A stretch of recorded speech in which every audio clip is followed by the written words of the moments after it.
I'm jacjson and I hate 6-year-olds. They're loud, they cost money, and they're released on the Wii U.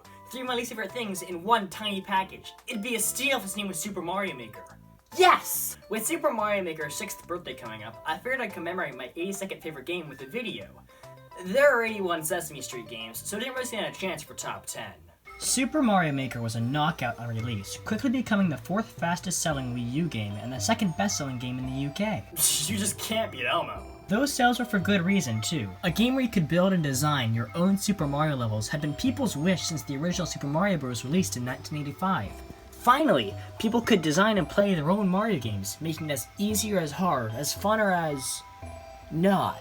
As unique and personalized as they wanted it to be. The original Super Mario Maker was a dream come true! Upon initial release, it was missing some glaring course parts, like checkpoints. But people still really enjoyed what it had to offer, and it quickly transformed into a full-fledged Mario editor as updates rolled out. I didn't buy the original Mario Maker right when it came out. My first experience with it was at a friend's house back in middle school, and it became the reason why I bought a Wii U. And when I did get it, oh boy did it make some Mario. Because I was in middle school, the levels on my Wii U are... really bad! But I had so much fun making them. I still remember planning out and making my first level. I called it Goomba Apocalypse, and it had a bunch of pipes with endless Goombas spewing out of them. And at the end of Death Corridor, there was a pipe that you went into that took you to the goal. It was a terrible level, but the fact that I still remember how much fun I had making it just goes to show what an incredible, impressionable game this is. Frankly, I'd say it fueled my passion as a programmer and game dev through high school, as it has for thousands of other people across the globe. But the level creator wasn't the only important piece of Super Mario Maker. Opening the course world gives us this gorgeous menu with 3 online options to view levels. The 100 Mario challenges give 100 lives to complete 8 levels in easy mode, 16 in normal and expert modes, or 6 in super expert mode. If you beat it, you get another reason to shove every toad down the toilet. Not me! And a mystery mushroom costume.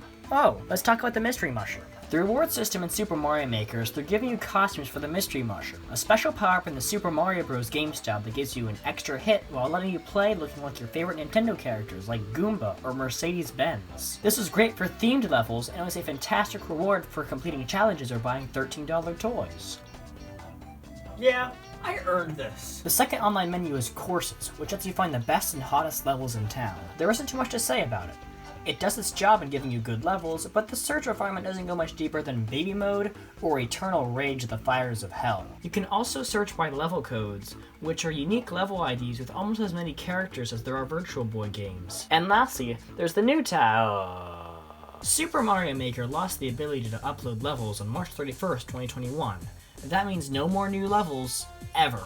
Which, from Nintendo's perspective, I guess kinda makes sense, seeing as there's Super Mario Maker 2.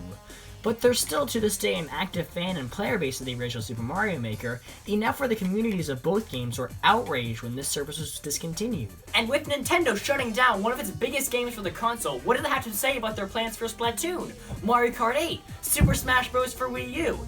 And the future is grim for Switch games too. If they're willing to shut off support for one of their most beloved series, who's to say what they do next?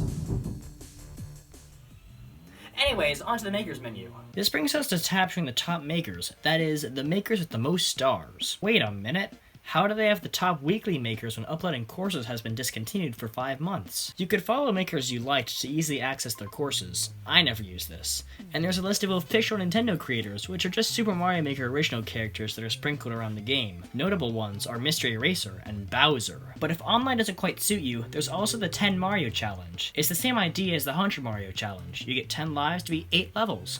The difference being that these are all official Nintendo levels that live inside your Wii U, which give you really easy access to great levels. And besides all the fantastic main content, they include tons of little tiny things that make that game a more fulfilling experience. Every time you open the game, a little cutscene plays with some Mario characters interacting with the Builder Mario statue. On Fridays, the little date in the top left says Fly Day, which is a reference to, oh yeah, the whole minigame hidden in the editor! Every so often, 3 flies appear on screen in the editor. If you kill them all, a secret fly swatter minigame appears, a homage to the one in Mario Paint on the SNES. Right, Sonic is in Melee. There are 3 levels, the first having just flies, the second adding wasps, and the third with a mega fly that could be the final boss in a Kirby game.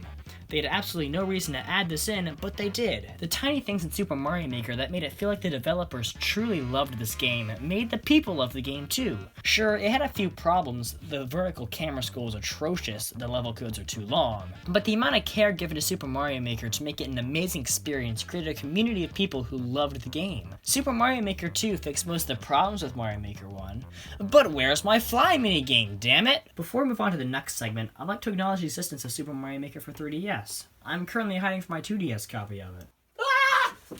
On paper, Super Mario Maker 2 is a better game than Super Mario Maker, and to most extents, it is. There are true multiplayer modes where up to 4 people can compete to get to the end. I know that says cooperative, but let's be honest. The level creator itself has so many more options, allowing for infinitesimally more levels to be created. It released on Switch instead of Wii U. You can wear hats! But it's also missing a lot of the charm from the original Super Mario Maker.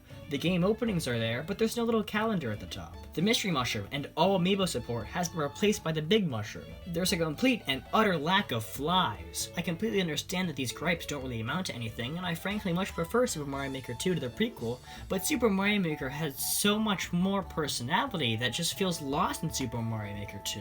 And for what? A story mode? The 100 Mario Challenge was replaced by the Endless Challenge, which is the same idea, but, well... Take a guess. And while I like how big that number is, a lot of people feel like it was far more rewarding to play and beat a specified amount of levels rather than slog through hundreds of things for a chance on the leaderboard. In a perfect world, you'd have the option for both. Like that's ever gonna happen. The end all be all? Super Mario Maker 2 is an incredible game, but Super Mario Maker is an incredible experience. Luckily, both are backboned by a fantastic community. Super Mario Maker turns 6 on September 10th, and in celebration, the 6 Years of Mario Maker event is being hosted by esteemed members of the community. While Nintendo has basically negated all hope of further support for either game, dedicated fans still create and share levels, as well as make videos, and stream the game. The Years of Mario Maker events exemplify this to the highest degree by having a select few of the most talented Mario Makers create masterful levels to share with the community. The Super Mario Maker fanbase truly keeps the game alive, and while it's disappointing to see Nintendo drop support for the game so quickly, it's a testament to how great the games are that its community is so dedicated and committed to keeping the series alive. You know, all of this has given me a newfound respect for 6-year-olds. I think I'd be willing to consider others. Ah!